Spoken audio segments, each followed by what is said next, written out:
It used to be so the price would go up, and then everyone switched. All of a sudden, people start buying efficient cars, and then the price would go down, and then they're back to buying their SUVs again. But the difference now is that when they're buying their SUVs, they're gonna be electric. Um, Ford is making an electric truck heavily marketed in Texas, which is the biggest pickup truck market in the world. Introducing the all-electric F-150 Lightning, the smartest, most innovative F-150 we've ever built. This is a shift, and it's not, you can't really put the genie back in the bottle on this one.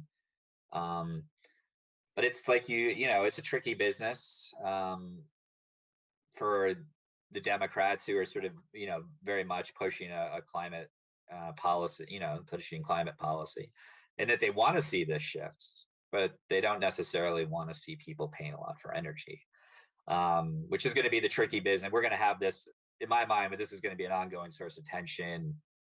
It's been ever since the climate movement started. We've seen this in Europe already with the yellow vest movement, with some part to do with energy prices, which had to do with climate policy.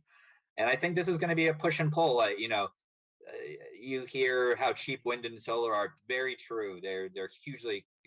It's amazing how much their costs have come down. But you still have to invest in redoing the grid, batteries, all these other things you have to do around those technologies. You have to you're taking existing, coal plants out of the system. All this stuff costs money. We're trying to do an energy transition in basically 10, 20 years. Usually these things take close to a century. So we're trying to do this at warp speed. It's going to be bumpy, I think.